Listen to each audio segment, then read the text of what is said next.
Good evening, and welcome to you joining us in person and those of you joining us via streaming to Congregation Lador Vador's Community Program Series. I'm Brian Land, President of Congregation Lador Vador. For those of you joining us virtually and not familiar with our temple, Congregation Lador Vador is a Reformed synagogue located here in Oyster Bay. We are presenting the Community Program Series so we can be more than just a religious institution in Oyster Bay. We hope to be a beacon of light and education to our entire community, not just the Jewish community. Before commencing tonight's discussion, just a few quick announcements about upcoming events in our Community Program Series and other events here at the temple in chronological order, so you can place them on your calendars. In the coming weeks, we're going to be doing a Thanksgiving concert with our cantor and Malaki Canfer, and that's on November 22nd. The following week, we have a jazz trio named Yana House Jazz Trio, and if you haven't heard of them like I did, look them up. They're pretty amazing if you like jazz. On December 6th, in the spirit of the holiday season, the rabbi will be doing a conversation with the director of homelessness and housing, and discussing the issue of homelessness and its origins and what more can be done. As members of the community, we support vigorously the local food pantry here in town and the hungry and the homeless here in our own community. So it's of particular importance, and I urge you all to attend that event and find out how you can help make a difference in our own community. Saturday, January 21st, we're going to be bringing Broadway to the Bay. We're bringing 5 of Broadway's brightest stars who have had leads in the top shows on Broadway to come here and perform their show-stopping numbers for us. It's going to be a special night. And finally, we have 2 more exciting programs on the spring calendar with Steve Israel. March 14th, we have columnist Catherine Stewart, who will be in conversation with Steve. And finally, in April, Steve will be joined by Ryan Priebus, the former President Trump's chief of staff. Both events will be fascinating and not to be missed. We hope you can join us all for these events and many others coming up. All of you are welcome. And now to bring this back to the present. Tonight we are pleased to present to you, in conjunction with Cornell University and the Institute of Politics and Global Affairs, the first program in a series of 4 entitled, Is Bipartisanship Possible? What does the future of governing look like after the midterms? And what is a day like in the life of a senator and congressman? As our guest tonight, we are featuring former United States Congressman Steve Israel, former United States Senator from Colorado, Cory Gardner, and our esteemed moderator, Lane Filler.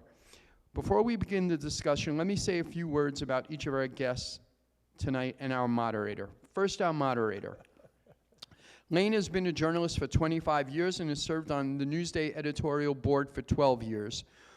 Before that, he worked at numerous papers in South Carolina and Pennsylvania, and he won more awards than one might expect. Covered elections at every level of government, often humorous, occasionally on purpose.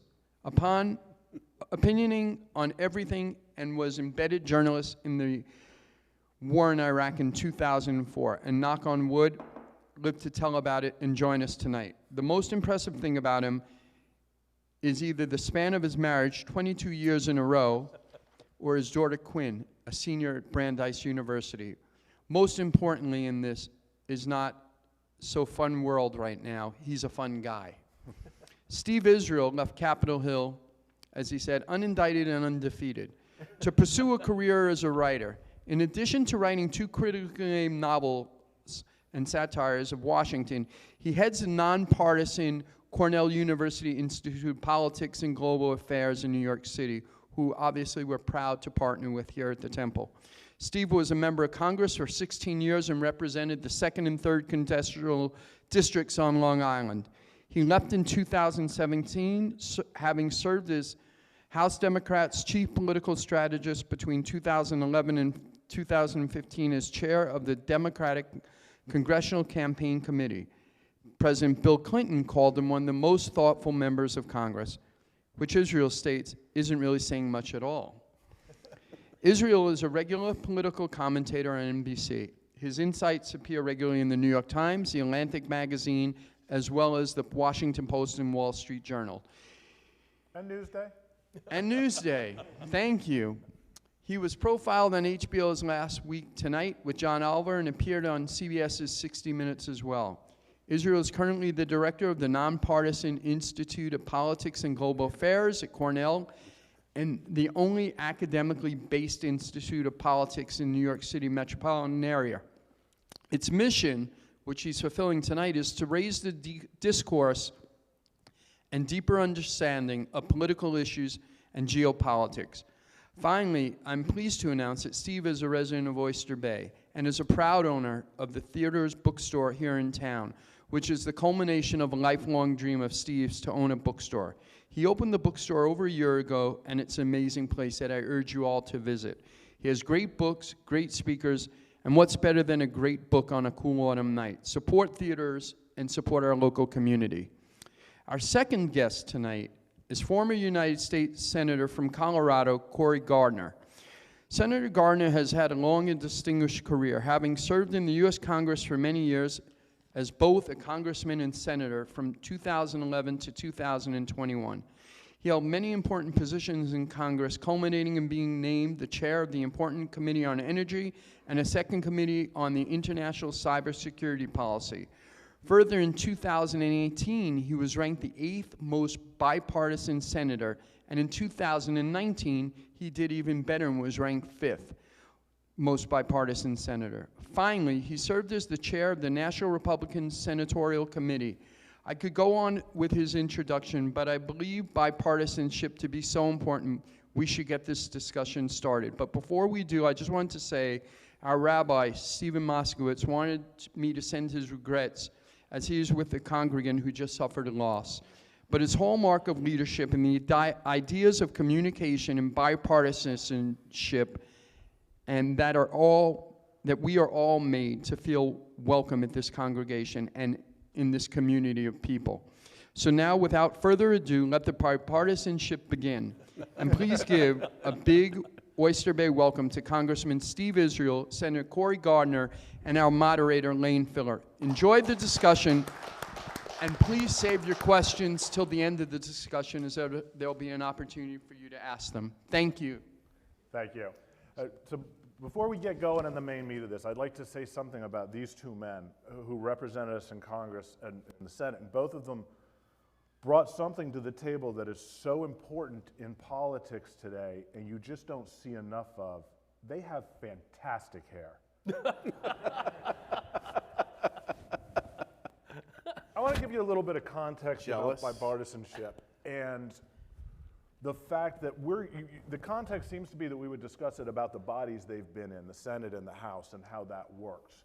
I think a lot of bipartisanship, or the lack of it, is actually coming from the people. So I want to start off with one little factoid, and then we'll go on to the questions and the conversation and the yelling and the fighting. In 1964, Lyndon Johnson, a Democrat, won the presidency of this country by 25 points. In 1972, Richard Nixon, a Republican, won the presidency of this country by 25 points. In 8 years, over a span of 8 years, 50% of the voters in this country were willing to go for A or B, one or the other. And I think that's the context for everything we're going to talk about. You can only lead people where they want to go. So that being the case, start with you, Cory, because you're the guest. And it's my sense that I think the public might often feel that bipartisanship is being killed by the opposition you get from the other party. In reality, he was talking about how bipartisan you are in Senate, but you ain't in the Senate anymore. And for the most part, I think what's killing bipartisanship are the left flanks of the Democratic Party and the right flank of the Republican Party. So talk about that a little, if you would. Yeah, well, first of all, thanks for having me here, Steve, and Lane, thank you for the opportunity.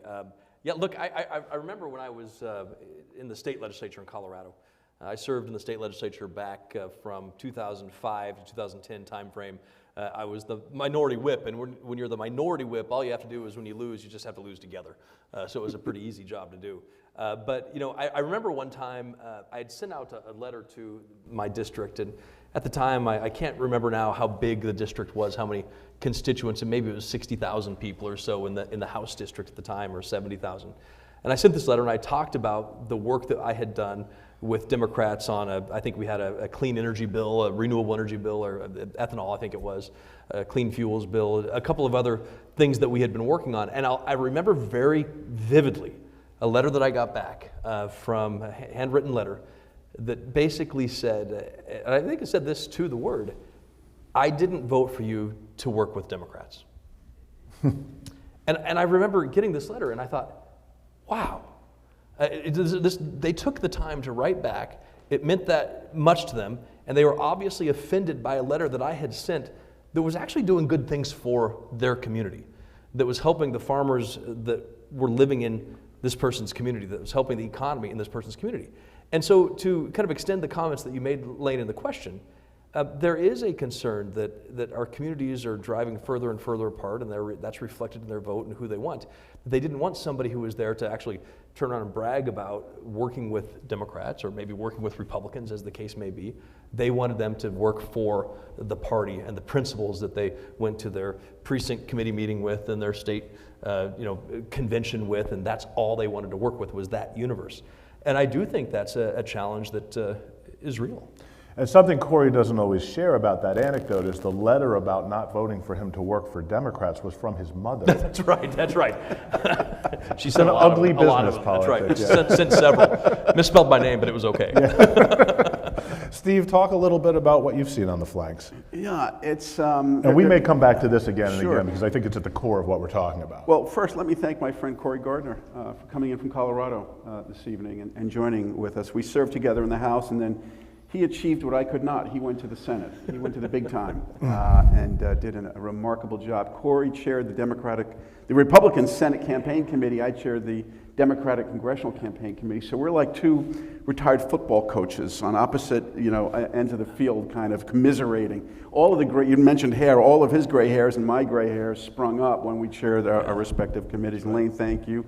And to the Cornell community on Long Island, New York City, and Ithaca, and around the world. This is a global event. Thank you for tuning in.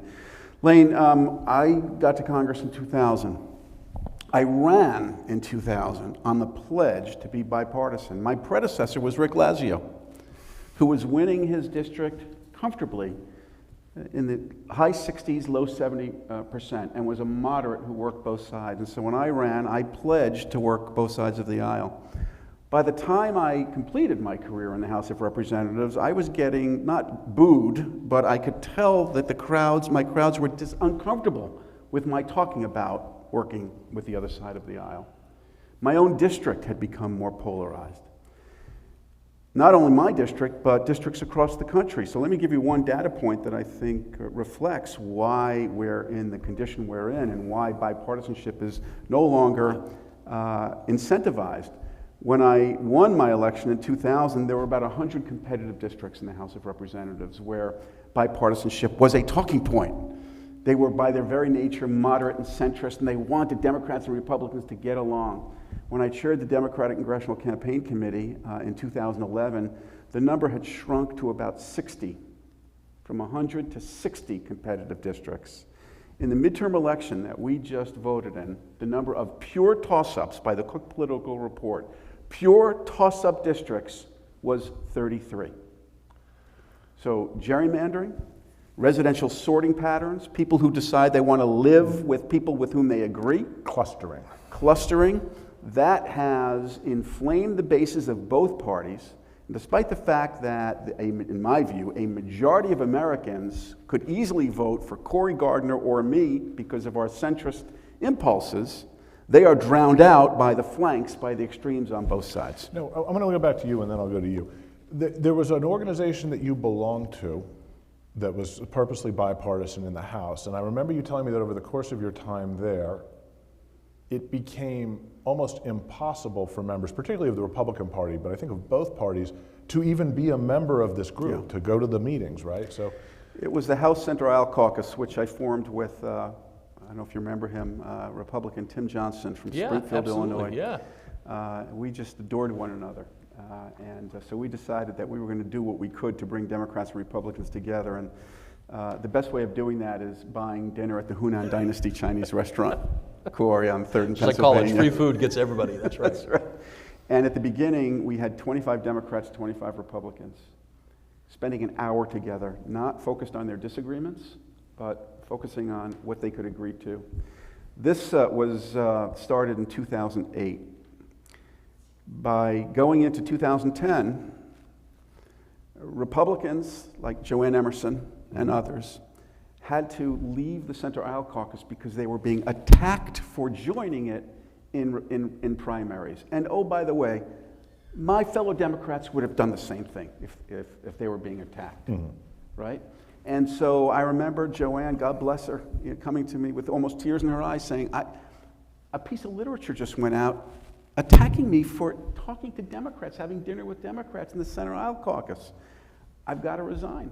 And so by the end of this experiment, we were down to a hearty few, and it became defunct. Steve mentioned a very important date there, because I think our ultra-modern politics, what we're actually seeing now, really started in 2010 with the Tea Party. And I've always sort of had the sense that the Tea Party was the wave, and it ended up that Donald Trump was the surfer. Cory, let me ask you, I'll start with you and then we'll go back and forth. You are so bipartisan. I'd like both of you to show your mettle in this in a little bit of way. What's one area where you actually think you agree with the other party a little bit more than your own? Yeah, well, look, I think there's a story there that I'm going to share about Ed Markey from Massachusetts as well. I'll give you two big departments, the State Department and the Department of Defense. If you are a Republican, which agency do you spend most of the time talking about or fighting for or with when it comes to that? Most likely it's the Department of Defense, right? You know, they're working with the Department of Defense, the military, funding this, funding that, national security issues. A lot of Democrats spend time talking about State Department issues, human rights violations, and other things. And I actually think Republicans are wrong to focus so much on the Department of Defense that they neglect the diplomacy of the Department of State, because it is through the Department of State work that we do that can lessen the need for the work of the Department of Defense. And so I actually agree with Democrats on their focus on human rights and their focus on the diplomacy aspect and so many of the international programs, USAID and other programs that we have to help direct the security of our country. But I had the chance on the Foreign Relations Committee to work with Ed Markey. And Ed Markey, as you know, senator from Massachusetts, was in the House for, gosh, how long, Steve? A number of years, decades. Yeah. And served with Tip O'Neill when he was Speaker of the House. And I was on the same committee when I came to the House as Ed Markey, the Energy and Commerce Committee, and I could not stand Ed Markey. Every time he would speak, I'd roll my eyes. I'd be like, this is going to be the worst. And I'd leave the committee thinking, yep, that was the worst.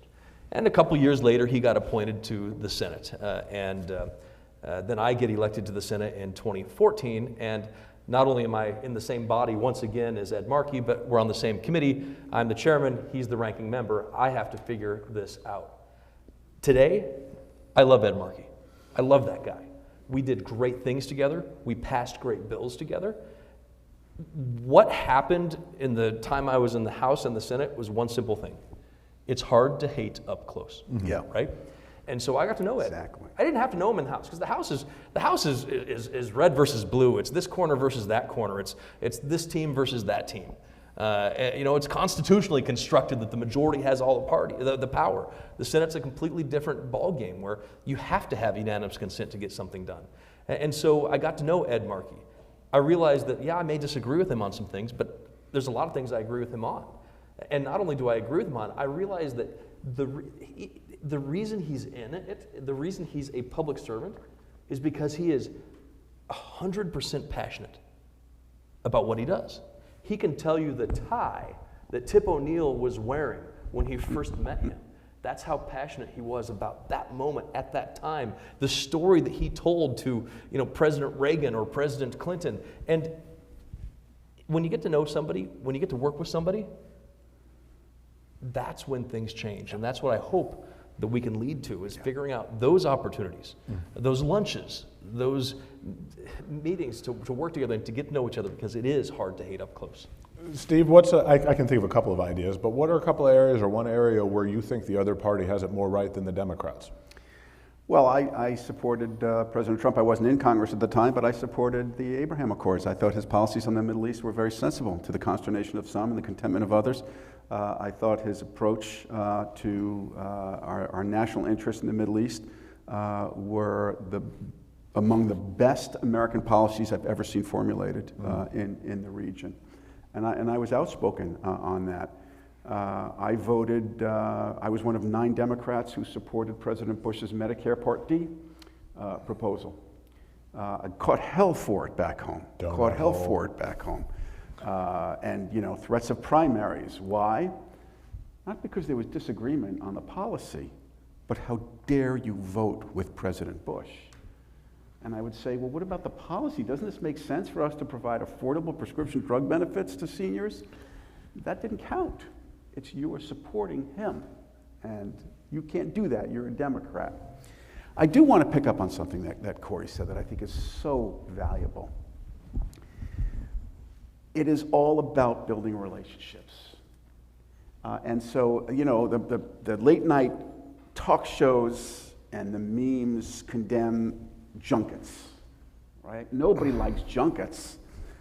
I formed my best friendships going on CODELs, congressional delegations. When you're about to do what do they call it, a tailspin, those landings you do in Iraq, corkscrew landing into Baghdad or Kabul, and you're sitting with Congressman Phil Gingrey on your right, who I thought I detested, and you're in that zone, you become friends. When you're sitting on a plane for 14 hours with somebody, you find things to talk about.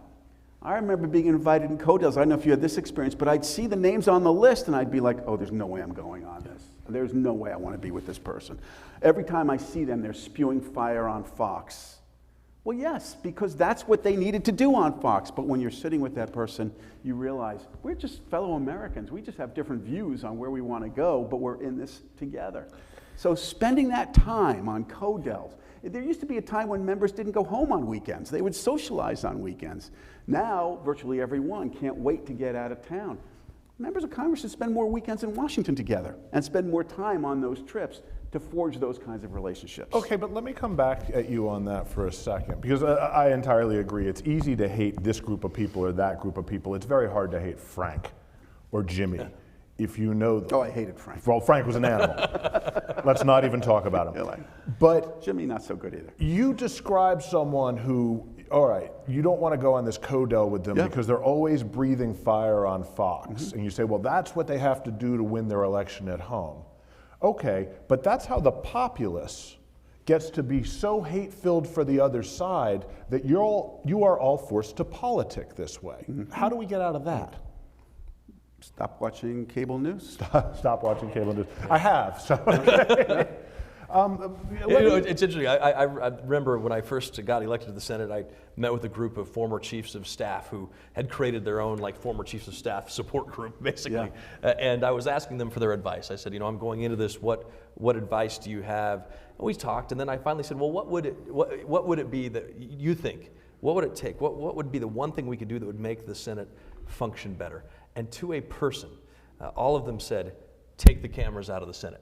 Now, you can't really use that as a public platform. I'd like to take the cameras out of the Senate. No, that's not really a good thing to say and a good thing to do, and it would be bad for the American people.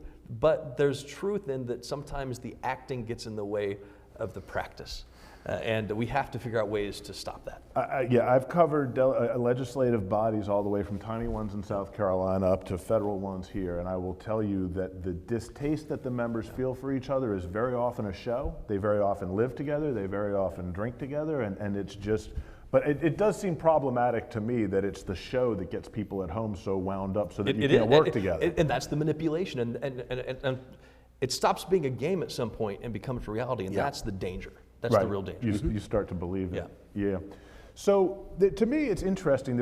Actually, I think when you talk about legislation, there's 2 kinds of bipartisanship. One of them I think of as actual common ground or agreement, and the other one is swapsies, which is I hate what you want and you hate what I want, but we both need what we need. Now, we're not getting either of these done right now. But going forward, do you see that there's more possibility for people finding common ground between the 2 parties or finding swaps? Boy, that's a tough question because I don't know the answer right now. So give you an example of 2014, I think it was, maybe it was 2015, Dennis McDonough was the incoming White House Chief of Staff for President Obama. And there was a rumor going around that the Obama administration was going to issue an executive order on DACA, Dreamers.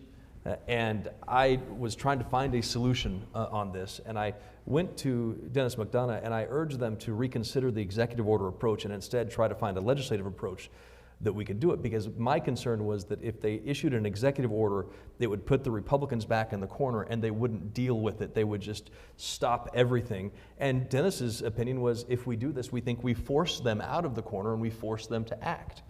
Unfortunately, it had the effect of putting people in their corners, and we didn't and still don't have a solution, shamefully so.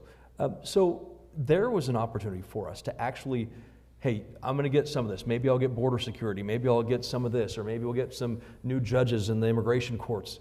But you're going to get this on DACA. You're going to get this on deferred immigration. You know, that was the give and take. I think that's what you're talking about, right? Right. And instead, we have nothing.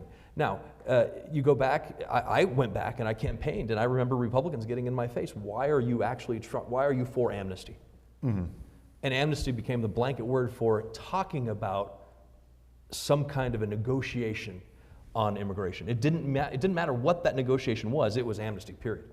And so, to answer your question, I don't know, because you try to make a deal so that you can get something that is a victory that you think your supporters would feel and see.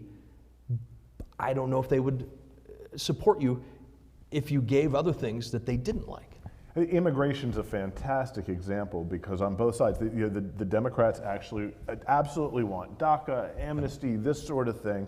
The Republicans have always wanted more border security, and as far as I know, 80% of both bodies are actually willing to give the other thing to get. You're exactly You've right. had 69 senators. You've had, there's no problem with comprehensive immigration reform, except that we somehow can't pass it. Steve, but between those different ways of doing business, what do you think has more power right now? The ability to trade things off, or is there any actual common ground? So I had the privilege of being on the Appropriations Committee, which was considered to be one of the most important committees in the House. Why?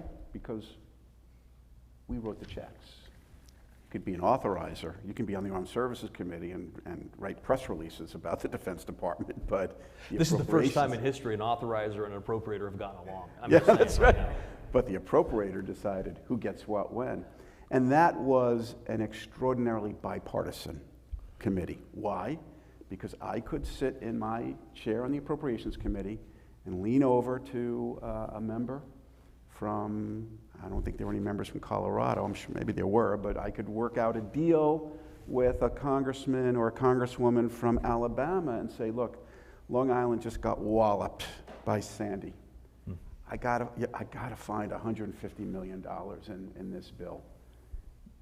Tell me what you need. And every member of Congress needs something. So it was the swap. It was civil and productive, but then we did something really foolish. We banned earmarks. One of the dumbest things that was ever done. Sounds great, right? We're not doing these evil earmarks. Well, earmarks was the glue that brought Democrats and Republicans together. We could figure out what our districts needed as the local representatives and support what their districts needed, and these bills would go to the floor and get significant support. When we banned earmarks, it all fell apart. Luckily, both parties have agreed since then to restore those earmarks, and the Appropriations Committee is again bipartisan. And it's almost like, as someone in the media who wrote against earmarks many times and then somewhat missed them in a way, I think the misunderstanding was, we thought that was money for projects that were supposed to have import, and we didn't realize it was simply the grease that lubricated the wheels of, and it's not that much money. This is a country that loses a couple $1 trillion under the couch cushions. And so, but then what happens is when you have the earmarks, some of them are so dumb, whether it's a bridge to nowhere, that you have to attack it. And I think the problem is, no matter what system you have, it's people. It's people doing things how they do them. So, I want to ask one more question like this, and then I think people are probably going to want us to be more forward-looking and talk about what can happen in the upcoming Congress. And I'll start with Cory again. I haven't been able to think of a significant bipartisan deal that's been made during your career almost since, I don't even know how far you go back, but what to you is your proudest moment in the House or Senate? Yeah, gosh, there were actually some very significant measures that we passed in a strong bipartisan basis. The Asia Reassurance Initiative Act was one of the most significant Asia policies that Congress has passed in decades, and that was Ed Markey and I doing that. The Great American Outdoors Act was another great thing that we did together. But perhaps the one that might surprise people, and it's not because of the topic of the bill, I think everybody would agree. We passed legislation, it was my bill, and so when you ask me what my most significant sort of thing that I look at and talk about is the 988 Suicide Prevention Hotline, the National Suicide Prevention Hotline.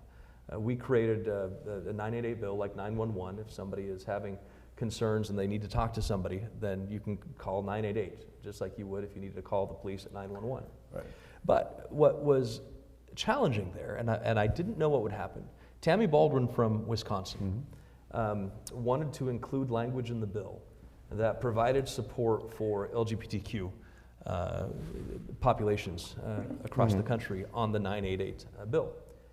And I was concerned that members of my conference might see that language, because it was written in the bill and she had the amendment, and they might try to raise an issue or stop the language because they thought it was inappropriate or they opposed it. And I remember going to some of the members that I thought could raise an issue and talking to them about this language. I said, I told her I would support this language. And I think it's important that we do it, because if you look at the number of suicides in this country, guess what? LGBT community is leading our country in this statistic, and it's sad and horrible, and if we can do something about it, wouldn't that be great? And they all said yes, it would. And so we have specific language in there, and to me that was a sign that, yeah, you know what, you can get things done. Even when you see somebody posturing on an issue that you think they're perhaps on the wrong side of, you can still get things done that make a great difference. Well, and I think if the other people on the other side were in this thing, I would ask them about Cory, and correct me if I'm wrong, but gay and lesbian issues are an area where you've had a tremendous amount of personal and political growth. Yeah, no, absolutely. I mean, Colorado, you think back in Colorado, I was, probably in, I don't know, maybe high school, maybe junior high, when Colorado passed something called Amendment 2 in the state. And that's when a lot of sort of the political changes in Colorado stem from. I was not involved in politics at the time. I was, thinking about junior high football or high school football. But in the state house, and maybe even in the House, the Senate, the U.S. House at the very beginning, issues of marriage and adoption were still coming up regularly for votes. The more I grew personally, the more I grew relationships. It's hard to hate up close, right? The more you realize, gosh, we got to solve this. We got to fix this. We have to bring solutions and get out of the way. Whether it's adoption or marriage or 988, we got to figure out how to bring people together. Okay, Steve, what do you think your greatest bipartisan triumph was? Well, it was a local issue. It was the Long Island Sound Stewardship Act. I was a Huntington Town councilman along the Long Island Sound. Long Island Sound is a major economic generator and an environmental treasure. It was getting dirtier, filthier, more polluted. I was in the minority at the time. George Bush was president. I went to see the president and said, I need funding for the Long Island Sound. He said, find a Republican co-sponsor and we'll get you there. Worked with Rob Simmons from Connecticut. It was an uphill battle, not easy to get funding for the Long Island Sound. Why? Because most of my colleagues and Cory's colleagues at the time, when I said Long Island, they thought Hamptons. They were like, why are we giving you people money? You're just a bunch of millionaire celebrities living in these glittering coastal mansions. But we got it done, and we got it done because we were able to create a coalition of Republicans and Democrats and had the support of the White House. And I will say that President Bush was extraordinarily helpful. Now, I just want to put this in context. I was a marginal member. The Republicans were, they had me on on their bulletin board as somebody who would be easy to take out because my predecessor was Rick Lazio, a Republican, and still the White House made a decision to support the funding. That is an example of true bipartisanship at risk, at great risk, by the way, to the White House at the time. Okay. So we've enjoyed our reminiscent history, and now let's talk about the impending doom of the nation. Let's do your own bodies.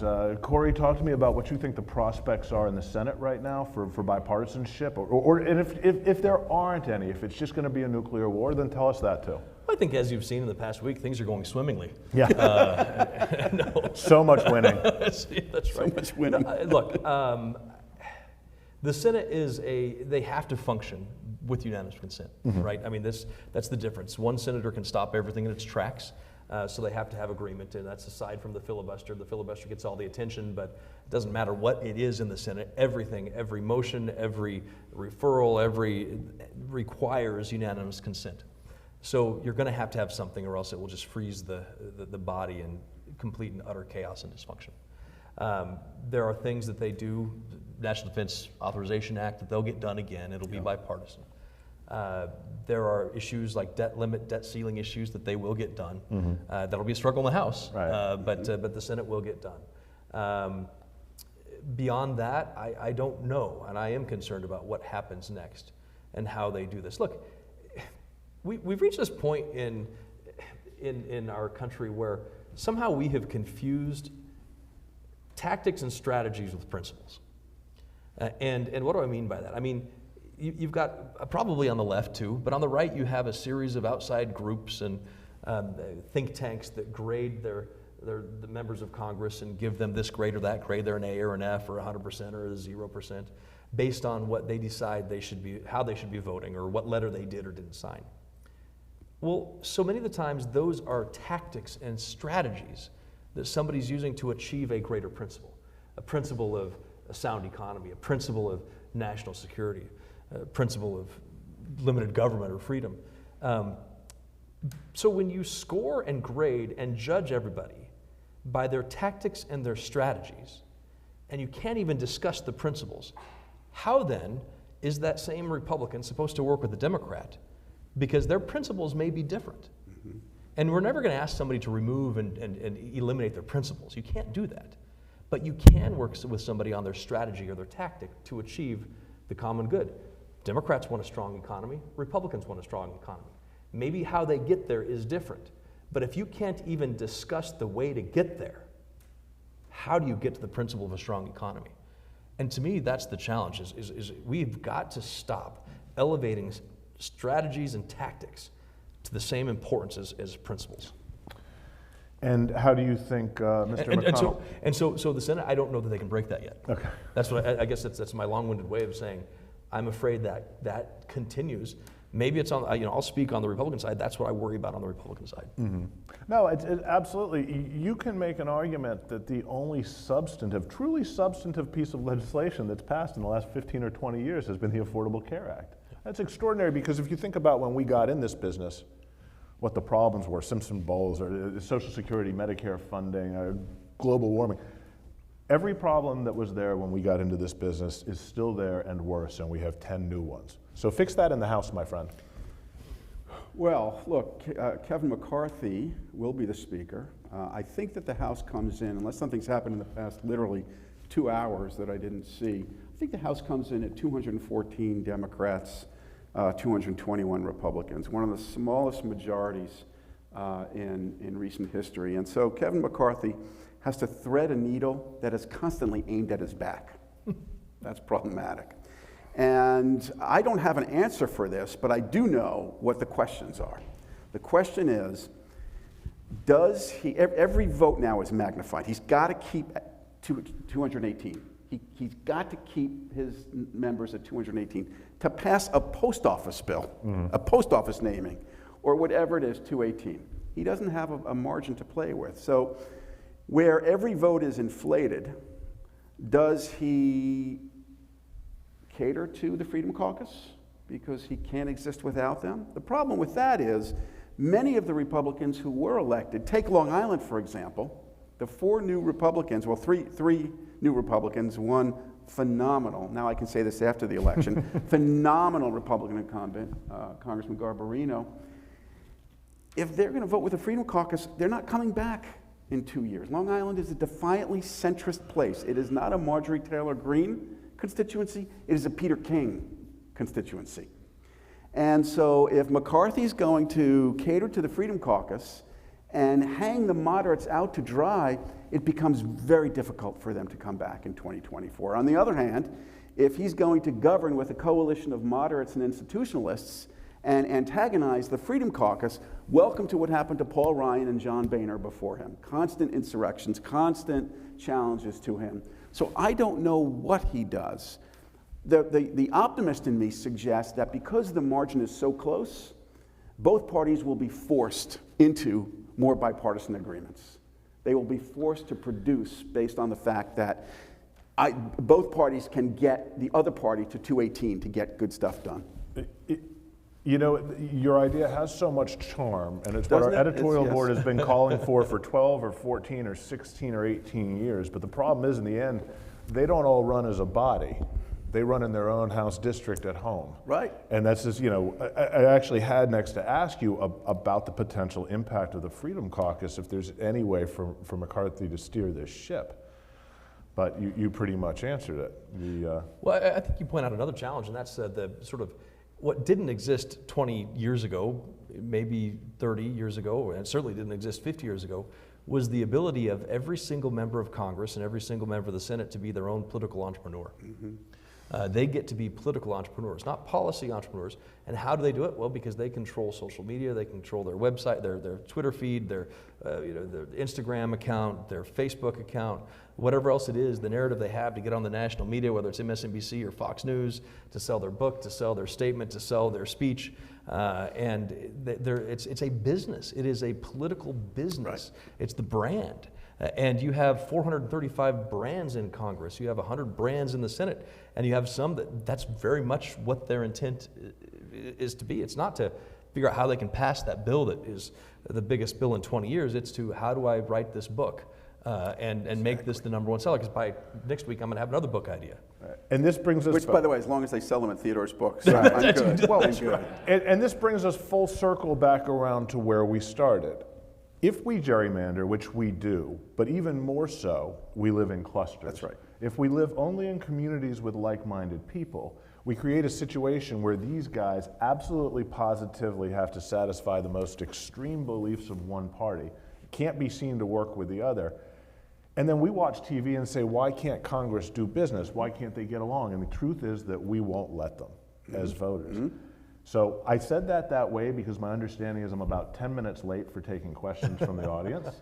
And 10 minutes late isn't bad for someone like me, but I don't know how we're doing this. We're going to do this by show of hands or yelling I think Brian out. has a mic, or okay. Emily, and so raise your hand if you have a question. And hey, if you don't have any questions, we can just go back to talking at you. We can do this all day. All right. Your closest. Oh, there you go. Is this working? Wow. Yeah. Hey, thank you guys for coming in here. It's nice to hear a dose of reality. You guys have been there on the front lines. Appreciate that. In the terms of this divisiveness that's in Congress, nobody up on the stage there mentioned a big word, money. So I guess as a side question to ask you, is it true that congressmen and senators, congresspeople and senators, have to go into a call center one day a week with a list of numbers and start calling people like they're selling cheap life insurance and ask for money? Well, so that's a side question. But I wonder if you could just both comment generally on the tremendous expense of elections, the tremendous pressure on our politicians to raise money, and then how much that contributes to this your side, my side, can't talk to you.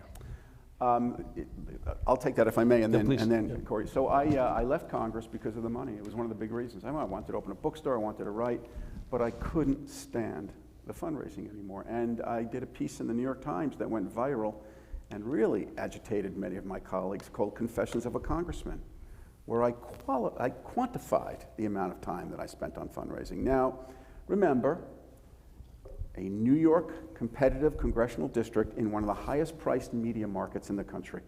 If you're running for Congress in New York, you're advertising in New York City media. It's expensive. So every 2 years, I knew I had to raise $2.5 million in federal money, which meant I couldn't go to a corporation. I had to go to, well, not you, but Brian, poor Brian Land, call him up. Brian, I need $5,800. When I first went to Congress, I was told that I needed to spend 10 hours a week on call time if I was going to come back. When I left Congress as chairman of the DCCC, I was advising candidates in competitive districts, high-priced media markets, 30 hours a week, or else you're not getting elected. Now remember, you can only do this at clips of a couple $1,000s in personal money. So you do the math.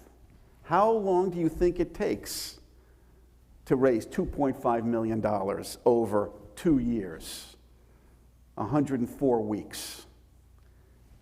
20, 30 hours a week.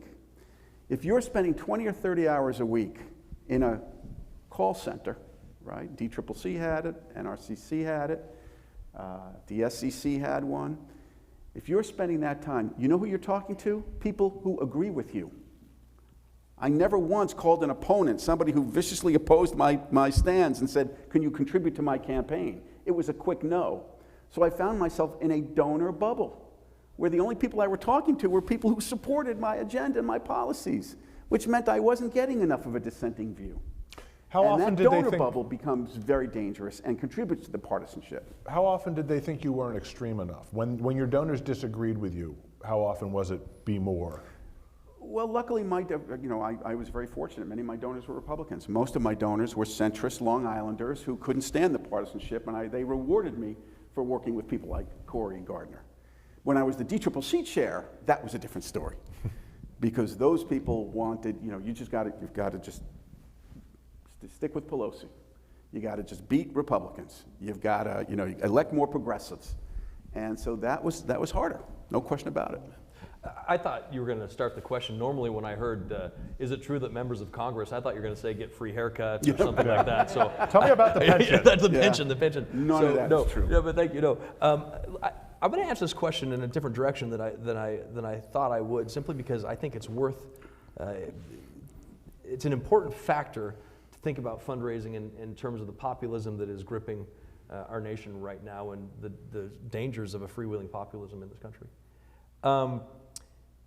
The one way that you can raise more money than calling somebody up and getting them to give you the maximum contribution, which is what, $11,800 per couple today, I think, is to go on Fox News or MSNBC and say something absolutely outrageous that gets 300 people around the country sending you $100 or $50, or maybe it's 1,000 or 2,000 people that send you $2 or $3. And digital media today, digital technology today, not media, allows people to do that.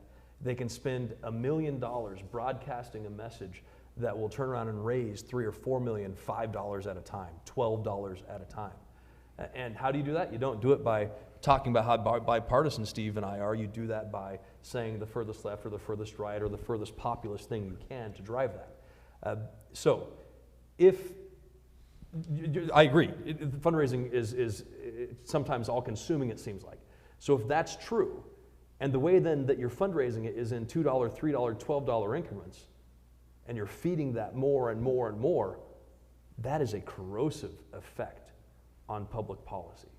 And that's a challenge we have to deal with. And it is real on both sides of the aisle, and it's growing. And I don't think people have actually reflected enough on that aspect of how people are raising money.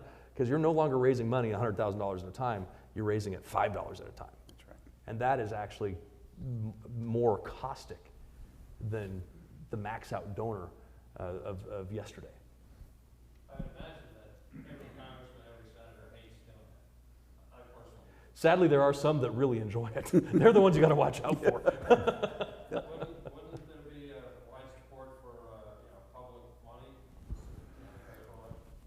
It's a huge question. How do you do that? No, you don't have support. You might have some support. I shouldn't say that. You might have some, but you don't have broad support for it. How do you do it? Do you have limits? Do you have caps? Do you have unfettered immediate disclosure? Yeah, and you can't make people do it. Let's get to some more questions. First of all, thank you very much for having this discussion.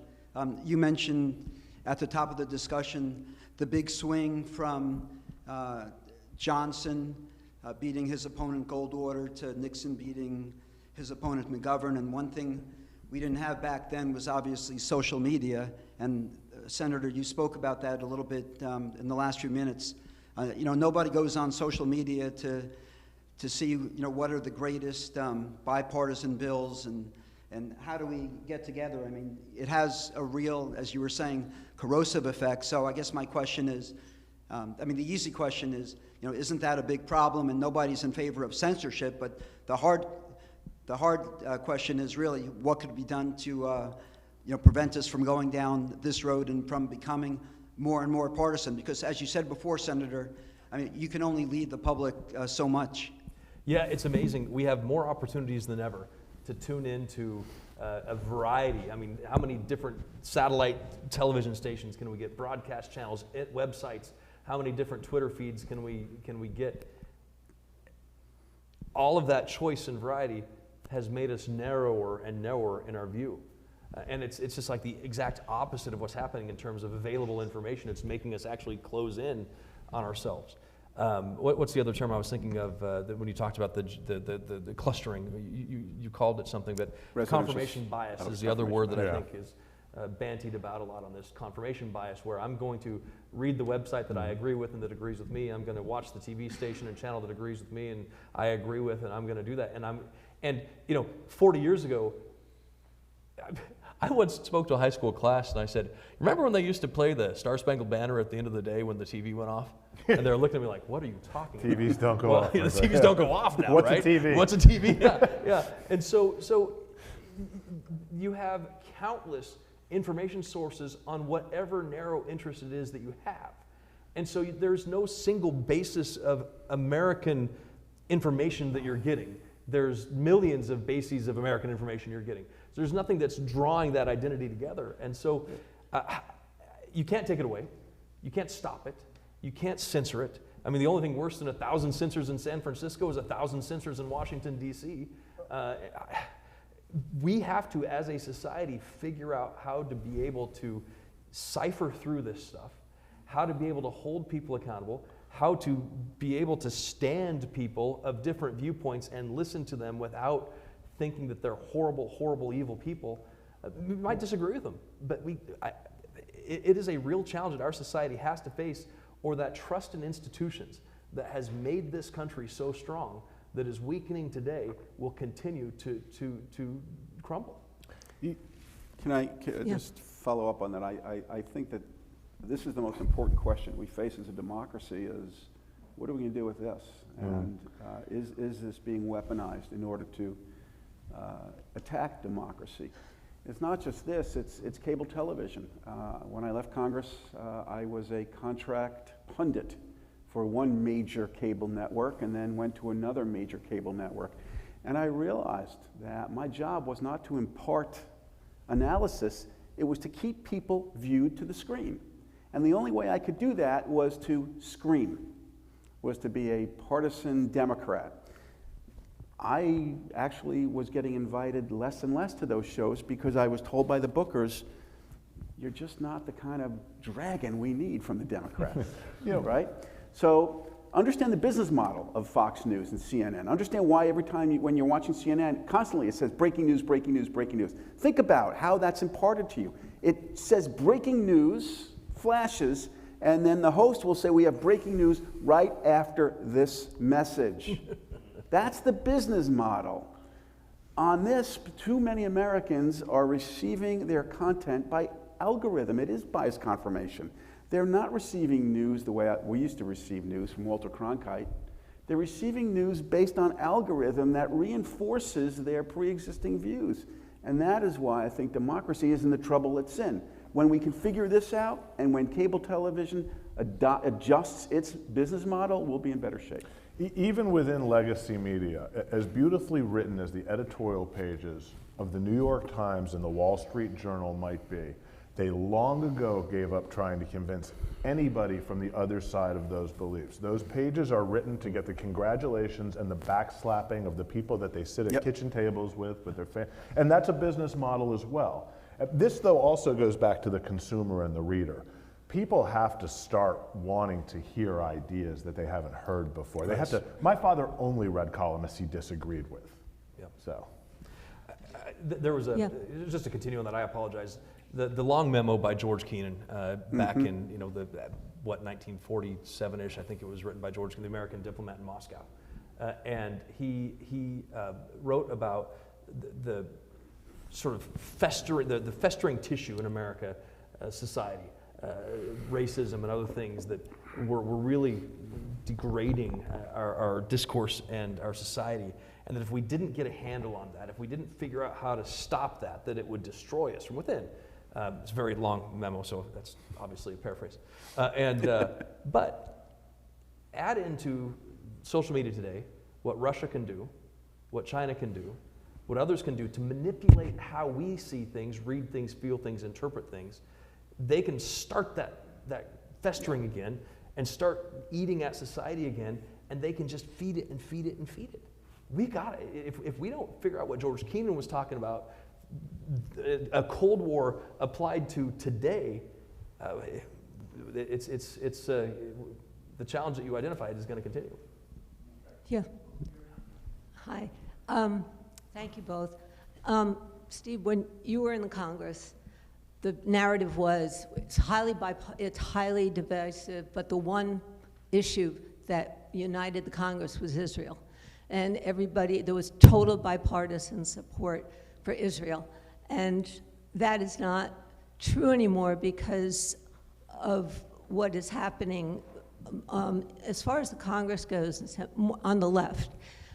I would love to know your thoughts on how concerned you are. I know it's a minority, very vocal, but given what is going on a grander scale in the country, in terms of universities, in terms of public education, and these are the future leaders, the future elected officials, could you both comment on how concerned you are? I'm very concerned. I'm particularly concerned about what is happening on college campuses with the BDS movement, which I think is fraudulent.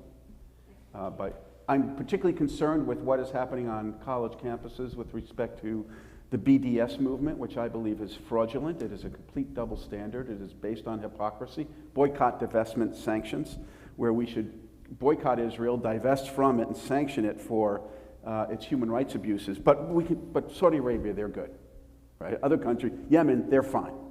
But only Israel is held to that standard. So I'm very concerned about it. I am concerned about the erosion of support for Israel, particularly in the growing left in Congress. I am comforted by the fact, and this is inside baseball, but I am comforted by the fact that on the key legislative initiatives that Israel depends on, funding the Iron Dome system, the annual appropriations that Israel receives, foreign military financing, and a little bit of economic support funds.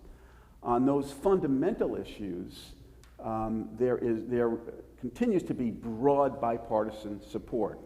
But on the tweets and the floor statements, I share that concern. One other point on this. I had lunch with Howard Corr in Washington actually several weeks ago. We were there for Rosh Hashanah. President Biden invited us to a Rosh Hashanah reception. And Howard Corr said that there was, I can't remember it was Rashida Tlaib, Congresswoman Rashida Tlaib, a year ago went to the floor and condemned Israel, and he said not one Democrat went to the floor to take her on. But when she did it several weeks ago, dozens of Democrats went to the floor to take her on. So I am heartened by that, but also concerned by some of the excesses that we clearly witness. I had mentioned prior to coming in here, we were in the office, and I was talking about Purim. I had asked, and I was in Israel over Purim one year, and I think it was, the group was with, I think Catherine Cortez Masto was with us, and Gene Hassan from New Hampshire was with us, and a couple of others, but we were at an Iron Dome battery right outside of Ashkelon, I believe it was. And we could hear the joyous voices and the singing taking place in the city while we were at this Iron Dome battery. And I remember sitting there thinking, wow, here we are in 2016, 17, whatever it was, celebrating a holiday that recognizes when Mordecai was alerted by Esther, I believe it was, that Haman was, the Persians were going to try to wipe out the Jews. And we're fighting the same fight, standing by this same piece of equipment today. There is tremendous bipartisan support, and I don't want the media to overplay. Well, first of all, they should overplay those voices who don't support Israel. We need to know who they are. But I don't want them to overplay that there is a rift in Congress about our support for Israel, because there is not. Now, there may be dissonant voices, and we need to have them highlighted and know who they are.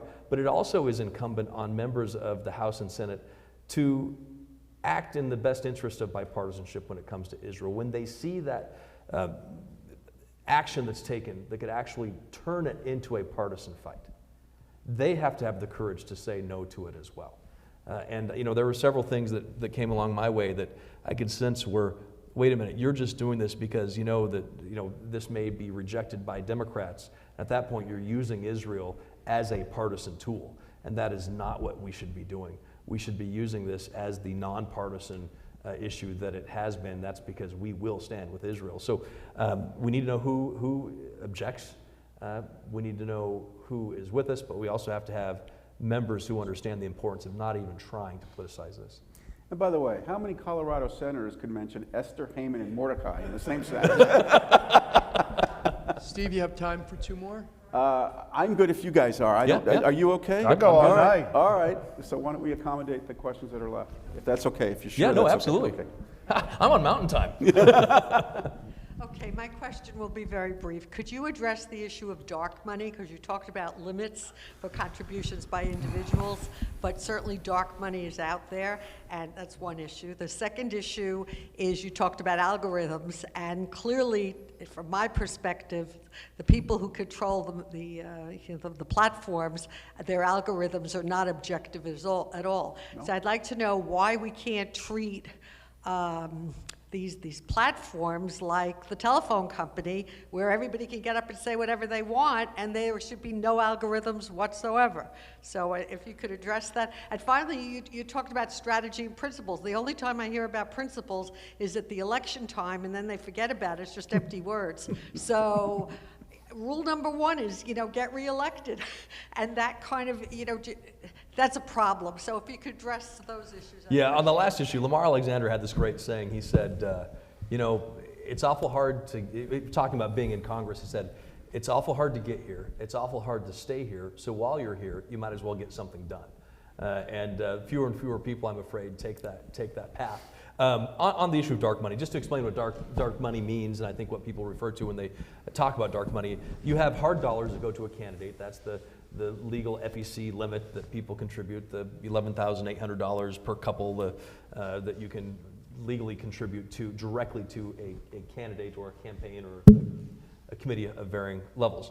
And then what they refer to as dark money is dollars that are generally spent on a 527 super PAC that's sometimes not disclosed, sometimes is disclosed, but does not go to a candidate. It goes somewhere else and is spent in the election. Sometimes it's spent for a candidate, sometimes it's spent against a candidate. That's generally what people refer to as dark money. Generally, people only dislike the dark money that is being used against them. Both sides utilize it, both sides benefit from it, both sides regret that it's there. It goes to the very question of how do you address it. It is a matter of speech that people can be involved in supporting or opposing a candidate. We have campaign finance limits that aren't perfect. It certainly leads then to the creation of dark money. For instance, a candidate by law gets the lowest unit rate available when it comes to advertising on television. That means I pay the lowest cost as a candidate to buy that ad in Long Island or Colorado. The outside groups don't get that rate. They have to pay 3 or 4 times the money for that same TV ad. So yeah, I get the money to the candidate, but then there's limits. They're going to hit the ceiling. They can't get any more, and then that super PAC gets it, and then they start spending money. They have to spend 3 times per television commercial, so they have to raise more and more money. So it is a chase. I don't know the answer to this question. It is billions and billions of dollars that get spent. Imagine how useful that money could be spent somewhere else. Maybe it is immediate disclosure, 100% 24-hour disclosure, unfettered. Sure, have unlimited, take the limits off of them, but within 24 hours you're going to know who gave, and that just reveals, pulls the curtain back. Maybe that's the answer, maybe it's not. But certainly what we have is a broken system. There was another question in there too, and I apologize. Oh, the algorithms. I clicked fix that while I you're clicked here. on a story one time about Prince Harry and Meghan Merkel, and you'd think that's all I read when I open up my browser. Just like every story is like, good Lord, I clicked on one article. I'm sorry. Yeah, that's why. That's why. And yeah, it's funny. So I mean, look, it's a private company, right? So it is a private company, and does Washington have the ability to tell a private company that they can't run their business through this algorithm? That's the tension right now. That's the tension. That's the tension in the debate right now. Yeah, so let me just add to that. Look, you have to do a better job of becoming more literate in your consumption of news. I don't think we can regulate private companies that gets very dangerous when you start telling private companies what they can and cannot produce. But we have to do a better job as a country teaching people to become more discriminate consumers of the information that they receive, have better critical thinking skills. And that's something that I think is particularly important in universities. I want to give you an example of dark money that I lived through. I had, as Judy knows, as Brian knows, a 190% record on Israel. My name is Israel. You couldn't vote more than I voted for on Israel. I opposed the Iran deal as a member of the Democratic leadership, and I have a scar from my right shoulder to my hip after a conversation with President Obama when I told him that I couldn't vote for it. One day I was watching television, always a bad idea when you're a few weeks away from an election, and I saw a commercial. The commercial showed an Israeli flag burning, an Israeli flag in flames. And a voiceover said, if you care about Israel, don't vote for the Democrat in Congress. Vote for a Republican. Paid for by the Emergency Committee for Israel. And I called my chief of staff and said, who's the Emergency Committee for Israel? Why are they attacking me? My name is Israel. To this day, we don't know who that committee is. We don't know who funded that commercial. That is dark money. It could have been maybe Judy Hirshhorn was mad at me at the time and decided to fund. I don't know. It was somebody. And that becomes very dangerous. I agree with Cory. The answer is disclosure.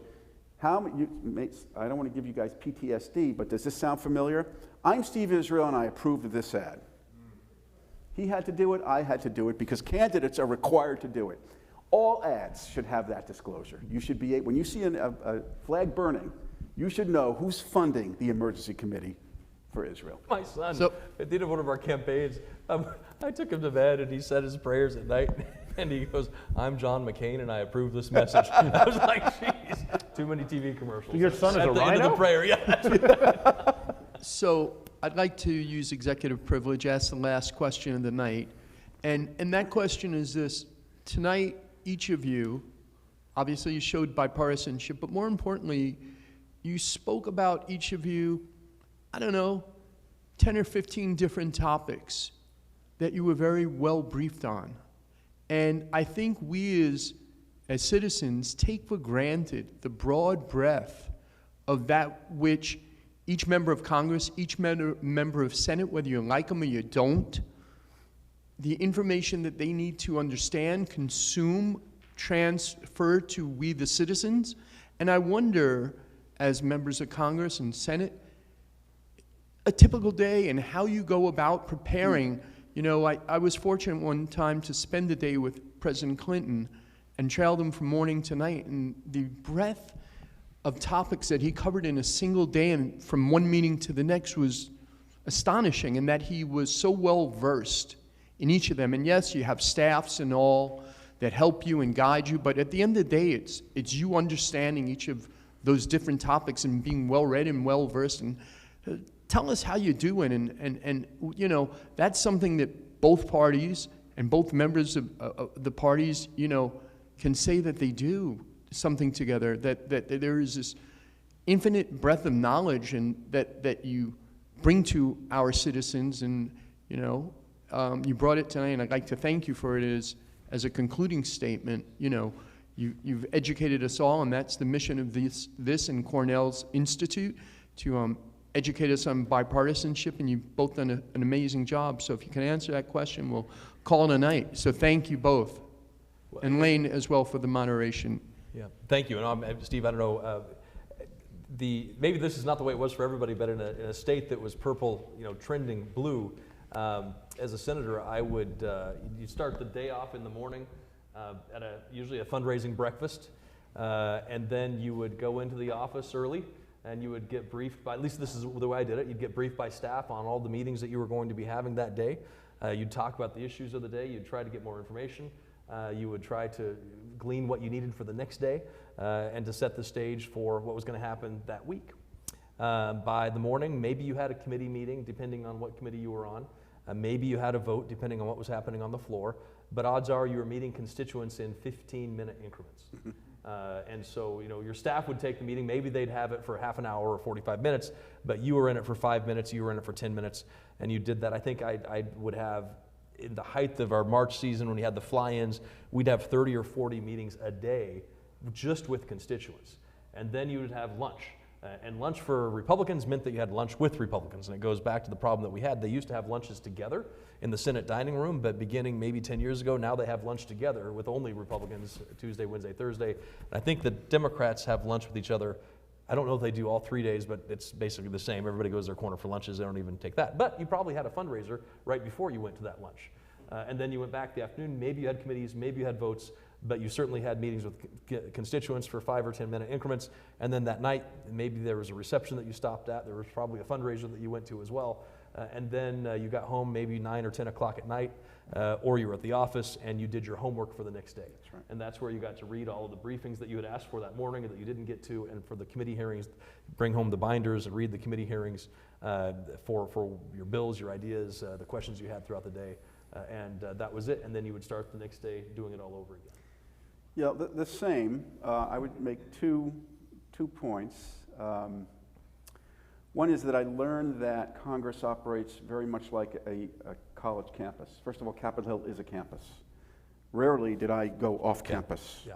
You're in the House office buildings, the Senate office buildings, the Capitol, or a few blocks perimeter around the Congress.